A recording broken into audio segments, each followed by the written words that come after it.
부흥을 원하지 않는 교회는 없습니다. 모든 교회는 부흥을 꿈꾸고 있습니다. 그런데 부흥을 꿈꾸면서도 부흥을 위한 행함이 없으면 농부가 씨를 뿌리지 않고 열매를 거두려 하는 것과 다를 바 없습니다. 우리 교회도 부흥을 바랍니다. 부흥은 바라고 꿈꾸고 있다고 저절로 찾아오는 것은 아닙니다. 만약 교회의 부흥을 바라지 않는 분들이 있다면 신천지이거나 사이비 종파 찐 신도이거나 둘 중에 셋일 것입니다. 제가 지금 무슨 말을 하는지 웃으시는 분들은 깨어있는 분들이고 이게 도대체 뭔가 하시는 분들은 아직까지 무슨 말씀을 하시는지 잘 모르고 있는 것 같습니다. 여러분들이 부흥을 바라신다면 열매를 거두기 위해서는 씨를 뿌려야 하듯이 부흥을 위해서 모두 하나가 되어서 함께 해야 할 것이 있습니다. 살아나는 교회를 해부하다 하는 책에 톰 레이더 목사님이 부흥하는 교회를 중점적으로 연구한 결과 동일하게 나타나는 한 가지 특징이 있음을 우리에게 알려줍니다. 그 내용을 책에 담아 우리에게 전달하는데 내용은 이렇습니다. 강력한 기도 운동이 뒷받침되지 않고서 교회의 회복이 지속적으로 유지되는 경우를 한 번도 보지 못했다. 기도는 절대적이다. 기도는 반드시 필요하다. 기도는 최우선 사항이다. 이렇게 이야기했습니다. 기도 없이 부흥은 찾아오지 않습니다. 기도는 부흥을 일으키는 능력이 되는 줄로 믿습니다. 교회는 기도할 수 있는 기회를 많이 마련해 주어야 하고 성도는 계속 기도하면서 살아야 합니다. 기도의 중요성을 강조하지 않는 교회는 성경적이지 않습니다. 교회가 깨어 있게 만들어야 하는데 잠을 자도록 내버려 둔다면 믿음의 태도가 아니고 그는 그냥 잠자게 하는 현상을 살아가게 하는 것에 불과합니다. 기도한다고 다 크게 부흥하지는 않지만 기도하지 않는 교회가 부흥하는 교회는 못 봤습니다.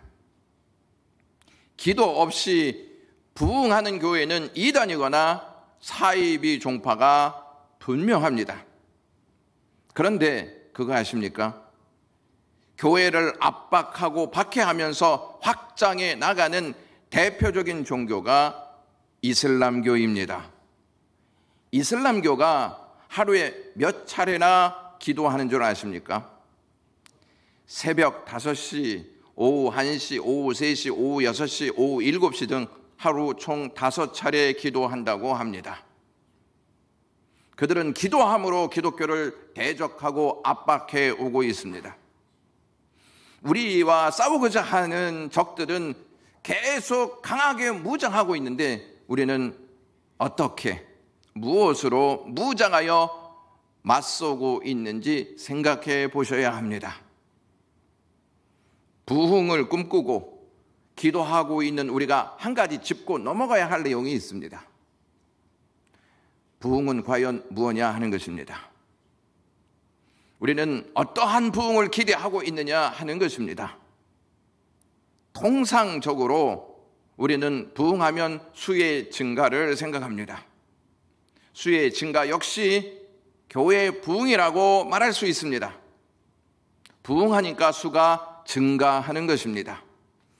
그런데 주님은 어떤 기도를 하고 계시는지 들여다보아야 합니다. 주님이 어떠한 기도를 하고 있는지 들여다보아야 우리의 기도가 바른 기도인지, 우리의 기도의 내용이 옳은 내용인지, 우리가 바른 부흥을 꿈꾸고 있는지를 알 수 있습니다.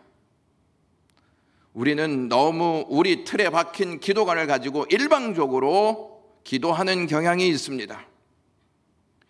예수님의 기도관을 배우면 우리의 잘못된 기도관을 내려놓고 예수님이 기도하신 내용으로 기도할 수 있습니다.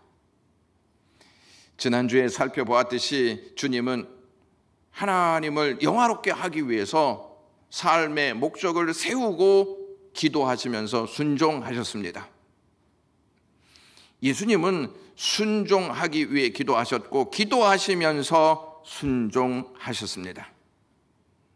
여러분들은 왜 기도하십니까?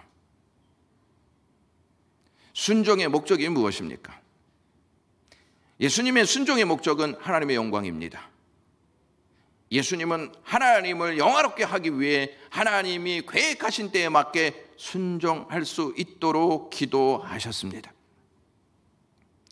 그리스도인들이라면 예수님처럼 하나님께 영광을 돌리기 위해 순종하고자 기도하고 기도하면서 순종해야 합니다.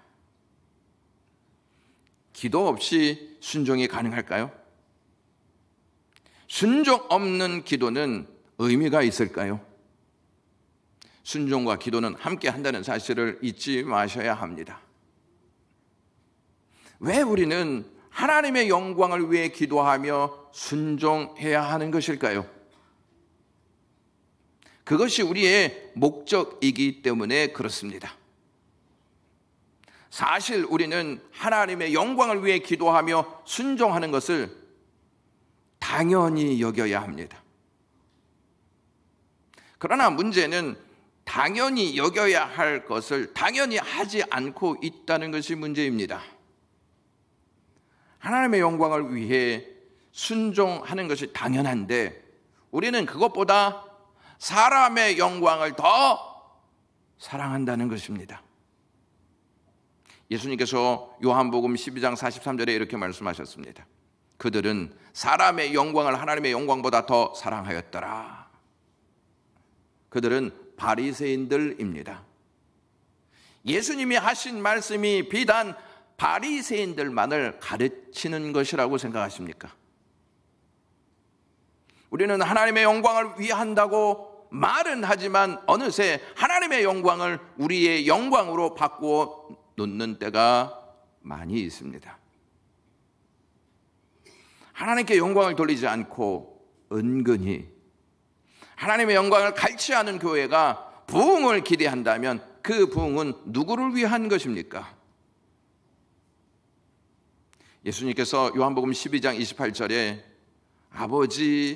아버지의 이름을 영화롭게 하옵소서 이렇게 기도하셨습니다. 그러자 이 하늘에서 소리가 나서 이르되 내가 이미 영광스럽게 하였고 또 다시 영광스럽게 하리라 하시는 말씀을 하나님이 하십니다. 예수님이 기도하시자 하나님이 즉각적으로 대답하는 형식을 우리에게 말씀하십니다. 여기에서 우리는 중요한 기도관을 깨달아야 합니다. 우리는 응답을 목적으로 기도합니다. 그러나 예수님의 기도를 보면서 우리가 한 가지 알아야 할 것은 하나님께서 대답하심으로 말씀하신다는 점을 생각하셔야 합니다. 무슨 말씀이냐면 응답과 대답에는 차이가 있다는 것입니다. 응답은 내가 답을 내리는 것이고 대답은 하나님이 답을 내리는 것입니다. 기도에 대한 하나님의 반응을 응답이라고 하면 기도대로 안 해주시면 응답이 아닌 게 되고 기도대로 해 주셔야 응답이 됩니다. 나는 이미 답을 내렸고 그 답을 그대로 응해 주셔야 응답이라고 하기 때문입니다. 우리는 이미 답을 내리고 기도합니다. 그것을 하나님이 받아주셔야 응답이라고 여기는 것이죠. 하지만 기도는 내가 아니라 하나님이 답을 내리시는 것입니다. 그러므로 바른 기도가는 응답보다는 대답을 기다리는 것입니다. 내 상황과 어려움과 소망을 하나님께 말할 뿐 하나님은 그분의 뜻과 계획 안에서 자유롭게 대답하실 분입니다. 때로는 하나님이 응이라고 하시고 때로는 아니다. 이렇게 말씀하십니다. 때로는 지금이라고 말씀하시고 때로는 기다려라. 이렇게 말씀하십니다. 때로는 내가 하겠다 하시고 때로는 내가 하지 않겠다. 이렇게 말씀하십니다. 때로는 내 소원대로 될 것이다 하시고 때로는 더 큰 뜻을 내가 이루어 줄게. 이렇게 말씀하십니다. 때로는 즉시 이루시겠다고 하시고 때로는 더 좋은 때가 있다. 이렇게 말씀하십니다. 때로는 소원대로 될 것이라 하시고 때로는 더 큰 뜻을 내가 이루기 위해서 너와 함께 할 것이다. 이렇게 말씀하십니다. 내 현실과 상황을 보시고 하나님의 뜻에 따라 하나님은 대답하시기를 원하십니다. 하나님께서 우리에게 대답하시는데요, 그것이 가장 좋은 것입니다. 하나님은 늘 우리의 기도에 은혜와 사랑으로 대답해 주십니다. 우리가 하나님의 영광을 언급할 때 놓치고 있는 것이 하나님에 대한 지식입니다. 3절 말씀 보시면 영생은 곧 유일하신 참 하나님과 그가 보내신 자 예수 그리스도를 아는 것이니이다. 이렇게 말씀합니다. 하나님을 믿고 그분을 위해 큰 희생을 하며 그분을 섬기는 일에 자기를 바치는 사람들이 많습니다. 하지만 그리스도께서 오늘 본문 말씀에서 가르치시는 대로 유일하신 참 하나님을 알지 못하면 이 모든 것이 다 헛것입니다. 여러분, 신앙에 위험이 있다는 거 아십니까? 신앙의 위험은 무지에서 발생됩니다. 이사야 선지자가 하나님의 백성들에게 경고한 내용이 있습니다. 그러므로 내 백성이 무지함으로 말미암아 사로잡힐 것이다. 많은 분들이 교회를 다니는 것으로 만족하고 무지에 대한 위험성을 심각하게 받아들이지 않고 있습니다. 무지는 참 신앙을 망치며 어둠에 사로잡혀 잘못된 열심으로 살게 합니다. 브라우닝이라고 하는 목사님이 있는데 그분이 무지를 순수가 아닌 죄다 이렇게 정의를 내렸고, 섹스피어는 무지보다 더 지독한 어두움은 없다 이렇게 말했습니다. 마귀의 전략 중에 하나가 교회는 다니게 하되 무지에 사로잡히게 한다는 것입니다. 교회를 열심히 다녀라. 그런데 너희는 하나님과 예수 그리스도를 알지 않아도 된다 하는 전략을 세운다는 것입니다. 뉴욕에 맨하튼이라는 섬이 있는데 한 네덜란드 사람이 어느 인디언으로부터 4달러를 주고 매입했습니다. 4달러는 지금 우리나라 돈으로 한 사람이 한 6,000원 될 것입니다. 그것도 현금이 아닌 4달러짜리 양주 한 병을 받고 팔았습니다. 그 인디언이 오늘의 뉴욕을 상상이나 했겠습니까? 그 인디언은 양주 한 병에 눈이 멀어 섬을 팔았습니다. 이렇게 사람은 가치를 모르면 어리석게 인생 거래를 합니다. 우리가 하나님을 아는 지식에 가치를 두고 있는지 생각해 보셔야 합니다. 하나님을 아는 지식보다는 교회를 열심히 다니는 것으로 만족해야 한다면 무지로부터 오는 결과 때문에 한탄하게 될 것입니다. 교회를 다니면서 우리는 영생을 영원히 사는 생명으로 알고 있습니다. 영생이 뭡니까? 물어보면 영원히 사는 것이죠. 이렇게 말한다는 것이죠. 영생을 시간 개념으로 인식하고 있습니다. 그러나 성경에서 말하는 영생은 관계의 개념이라는 사실을 아십니까? 영생은 하나님과의 연합을 말합니다. 연합은 곧 관계입니다. 하나님과 관계되지 않는 것은 분리된 상태입니다. 죽음은 영과 육의 분리입니다. 영원한 죽음은 하나님과 분리입니다. 영원한 형벌은 하나님과 분리되어 살아가는 상태입니다. 영생의 은혜는 하나님을 알 때 깊어지고 그 은혜가 깊어질수록 우리의 심령에서 기쁨이 넘쳐난다는 사실입니다. 여러분, 교회를 다니면서 영생의 기쁨이 막 넘치십니까? 아니면 희미하십니까?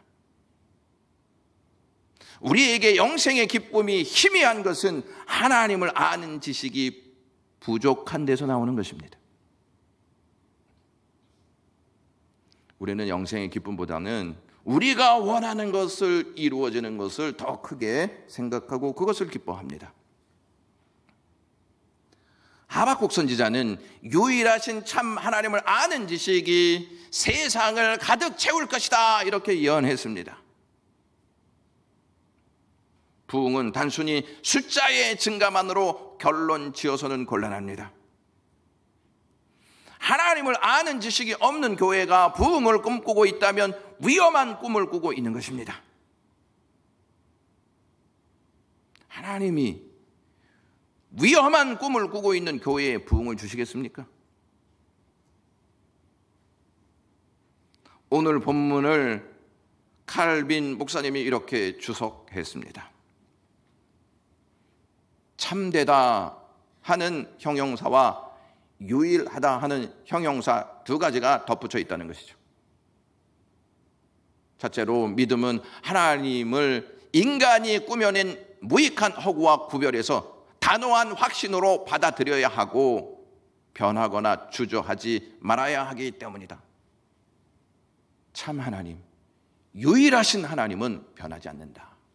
이걸 확신해야 한다 이렇게 말하고 있는 것이고요. 두 번째는 믿음은 하나님에게는 모자라거나 불완전한 것이 전혀 없다고 믿고 오직 하나님만으로 만족해야 하기 때문이다. 여러분, 유일하신 하나님이십니다. 참 하나님이십니다. 이것을 믿게 되면 모자라거나 부족하다고 느끼지 않는다는 것입니다. 유일하신 참 하나님께 닻을 내린 믿음 외에는 그 어떠한 믿음도 살아남지 못합니다. 예수님께서는 오늘 본문에서 백성들이 하나님뿐만 아니라 하나님께서 보내신 자 예수 그리스도도 알기를 기도하고 계십니다.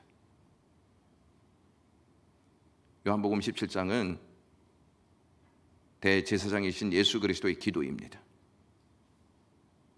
우리는 우리의 중보자 예수 그리스도를 통해서만 유일하신 참 하나님을 알게 됩니다.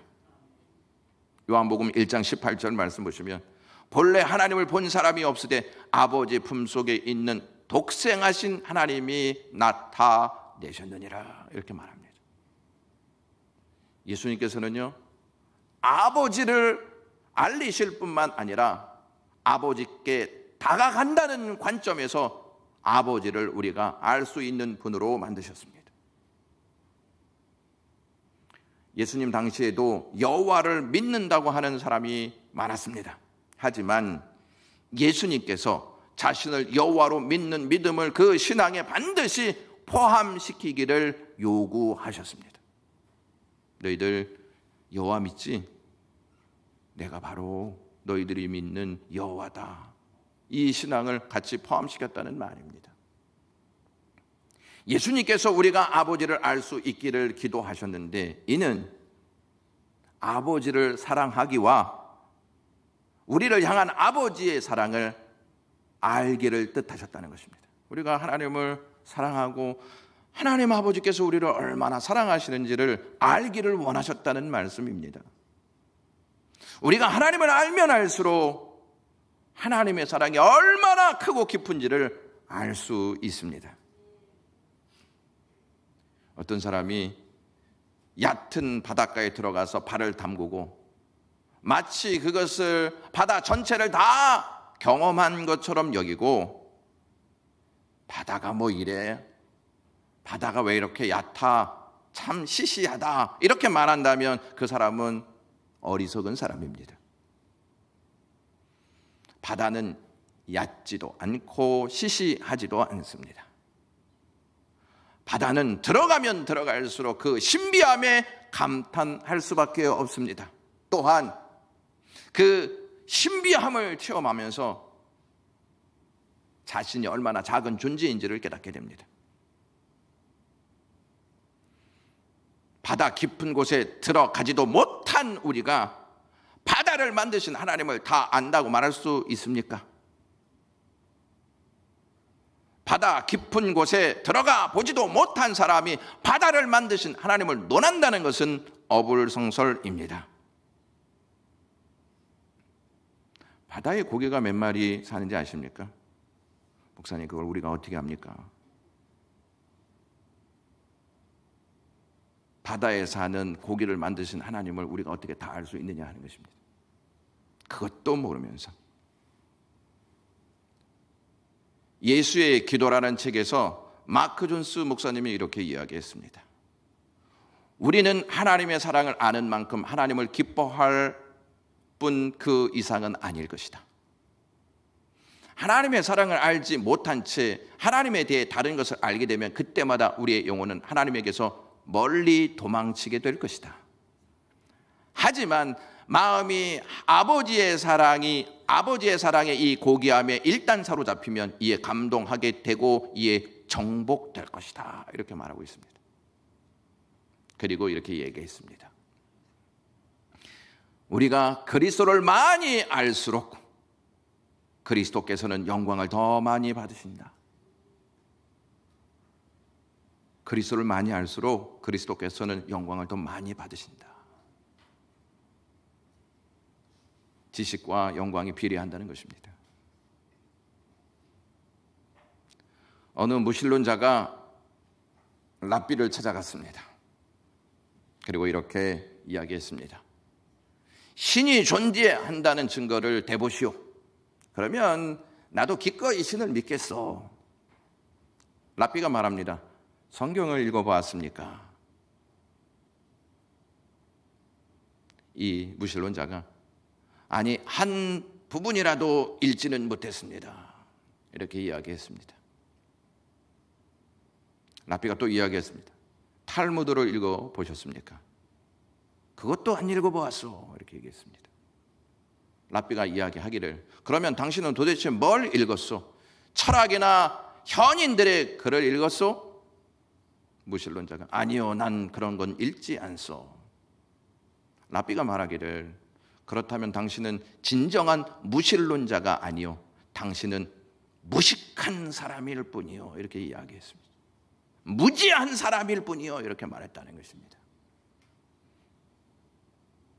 무지한 상태로 교회에 다니기를 원하는 사람은 하나님과 예수 그리스도를 아는 것을 원하지 않습니다. 무지에 사로잡히면 하나님이 원하시는 내용으로 기도하지 않고 자신이 원하는 기도만 하게 됩니다. 그러다가 자신이 원하는 기도가 응답되지 않으면 하나님을 멀리하게 되는 것이죠. 그 뒤에서 누가 웃고 있는지 아십니까? 마귀가 회심의 미소를 짓고 있다는 사실입니다. 마귀는 교회에 열심히 다니고 많은 일을 하게 하는 것에 대해서 방해하지 않습니다. 마음 놓고 하라고 말합니다. 큰 의미가 없기 때문입니다. 그러나 하나님과 예수 그리스도를 알고자 할 때는 방해하기 시작합니다. 어려운 거 뭐하러 해? 앉아서 공부하는 것이 하나님 보시기에 좋은 일인 줄 알아. 이러한 말들을 하기 시작합니다. 하나님과 예수 그리스도를 제대로 아는 자는 제대로 신앙생활하고 하나님과 예수 그리스도를 제대로 아는 사람은 바른 기도를 하기 때문입니다. 하나님을 알고 예수 그리스도를 알면 사탄과 싸워서 이길 수 있는 담대함이 생깁니다. 여러분들의 기도의 내용 가운데 하나님과 예수 그리스도를 말씀 안에서 깊이 알게 해 주십시오. 이렇게 기도하신 적이 있습니까? 나는 하나님을 더 알고 싶습니다. 나는 예수 그리스도를 더 많이 알고 싶습니다. 그래서 하나님께 온전한 영광을 돌리고 싶습니다. 이렇게 기도하신 적이 있냐 하는 것입니다. 예수 그리스도께서 기도로 구하신 것을 베드로는 그리스도를 대신해 명령했습니다. 베드로후서 3장 18절 말씀입니다. 오직 우리 주 곧 구주 예수 그리스도의 은혜와 그를 아는 지식에서 자라가라. 영광이 이제와 영원한 날까지 그에게 있을지어다.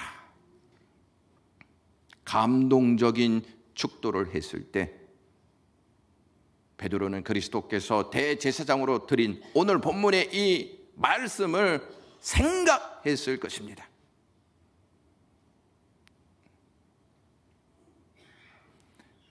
교회는 보화로 채워져야 할 줄로 믿습니다. 그러니까 아멘이 적게 나오는 이유가 있습니다. 보화가 있는 교회는, 보화가 있는 사람은 절대 궁색한 모습으로 살지 않습니다. 교회가 보화로 채워져야 한다 하니까 다음 주에 금목걸이 가지고 와야 하나, 금반지는 어떻게 해야 하나, 다이아몬드도 바쳐야 되고 진주 목걸이도 바쳐야 되고 진주 팔찌도 바쳐야 되는 거 아닌가? 돌반지 저 구석에다 감춰 놓았는데 어떻게 아시고 이것도 바치라고 하시는가? 이렇게 생각하십니까? 오해하지 않으셔도 됩니다. 여러분들에게 신뢰할 만한 사람이 보화가 어디에 있는지 알려주신다면 찾겠습니까? 아니면 콧방귀도 끼지 않고 비웃으시겠습니까? 찾겠죠. 바울은 골로새 교회의 성도들에게 모든 보화가 어디에 감춰져 있는지를 알려주었습니다. 골로새서 2장 3절 말씀입니다. 그 안에는 지혜와 지식의 모든 보화가 감추어져 있느니라. 이렇게 알려주었습니다. 바울이 알려준 보화는 오직 예수 그리스도 안에 있습니다. 다른 곳에 가서 백날 보화를 찾아도 찾을 수가 없습니다. 다른 곳에 가서 보화라는 것을 찾게 된다 하더라도 솔로몬이 외쳤던 고백을 자연스럽게 하게 될 것입니다. 헛되고 헛되며 헛되고 헛되니 모든 것이 헛되도다, 이렇게 말입니다. 참된 보화가 있는데 여러분들은 많이 가지실 것입니까? 아니면 조금만 가지실 것입니까? 목사님, 지금도 돈 엄청 많았으면 좋겠습니다. 이렇게 생각하는 분들이 보화는 없어도 됩니다. 돈만 있으면 되지. 이렇게 생각하십니까?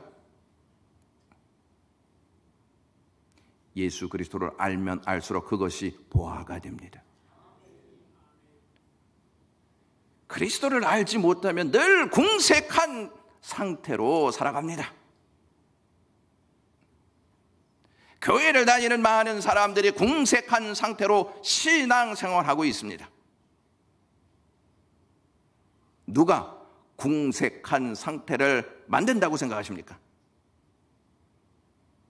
교회에서 하나님과 예수 그리스도를 알려주기 위한 시간을 마련해 주지 않는다면 교회 책임입니다.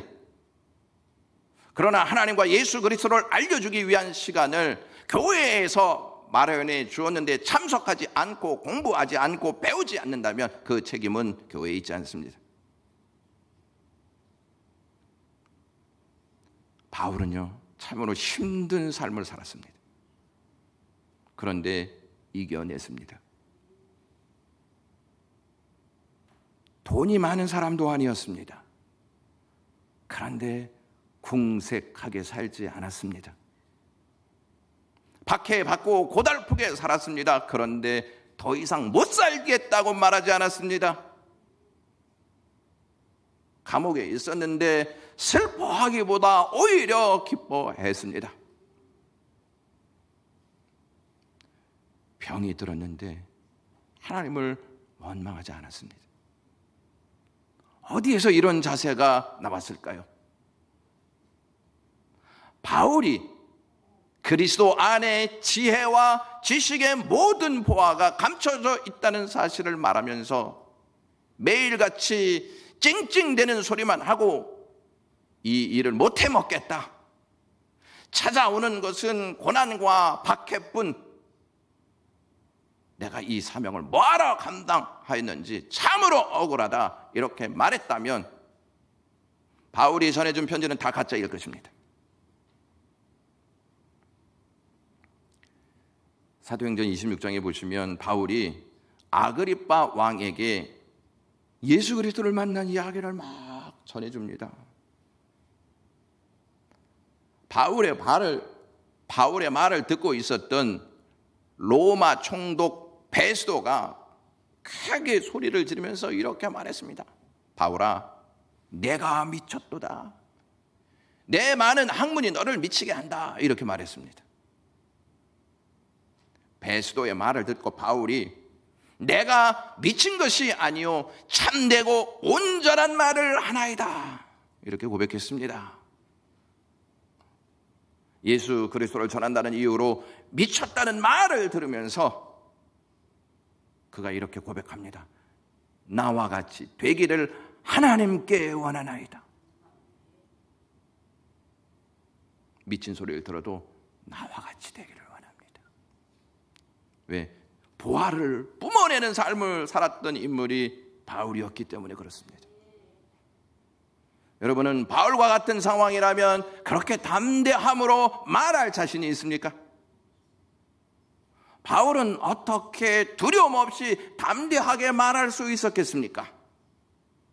그는 하나님과 예수 그리스도를 알고 있었기 때문이었습니다. 바울의 모습은 우리 교회의 모습이 되어야 하고 바울의 모습이 나의 모습이 되어야 할 줄로 믿습니다. 예수님의 기도를 통해서 부흥을 정리해 보겠습니다. 참된 부흥은 예수님처럼 하나님께 영광을 돌리는 삶의 목적을 두고 순종하면서 사는 것입니다. 하나님의 영광을 가리는 교회는 수가 많든 적든 참된 부흥에서 이탈한 것입니다. 둘째로 참된 부흥은 교회가 하나님과 예수 그리스도를 아는 것에 하나 되어 열정을 보이는 것입니다. 사명하면 여러 가지가 생각나지 않습니까? 하나님이 교회에 사명을 주셨는데 혹시 교회의 사명 중에 이러한 사명이 있다는 사실을 여러분 생각하고 계셨는지 한번 말씀을 듣고 정리하시면 좋겠습니다. 교회의 사명 중에 가장 우선순위가 되어야 할 사명이 하나님과 그리스도를 아는 것입니다. 여러분, 하나님을 알지 못하고 그리스도를 알지 못하고 무슨 일을 하겠습니까? 교회가 하나님이 주신 사명에 충실할 때 참된 부흥이 일어납니다. 교회가 하나님과 예수 그리스도를 깊이 알 때 하나님의 풍성한 사랑을 깊이 느끼게 되고 그 사랑으로 교회는 연합하여 부흥하게 됩니다. 하나님의 사랑 없는 부흥은 사막과도 같은 것입니다. 마지막으로 교회의 참된 부흥은 주님이 하신 기도 내용으로 하나님이 내리신 답에 반응하면서 사는 것입니다. 이것이 참된 부흥입니다. 내가 원하는 기도의 응답을 바라기보다 하나님이 내리시는 답에 부응하면서 사는 것이 그리스도께서 원하는 교회라는 말씀입니다. 주님처럼 기도하지 않거나 기도 없는 부흥은 꿈만 꾸는 것입니다. 기도하겠습니다. 하나님 아버지, 오늘도 그리스도의 기도를 통해서 부흥이라고 하는 부분 생각할 수 있게 도우시니 감사합니다. 하나님의 영광을 위해서 삶의 목적을 두게 하시고 또한 하나님과 그리스도를 아는데 열정을 두게 하시고 예수님처럼 기도하신 내용대로 기도하면서 하나님의 답을 구할 수 있는 영광의 모든 가족들 되게 하시옵소서. 예수 그리스도의 이름으로 기도드려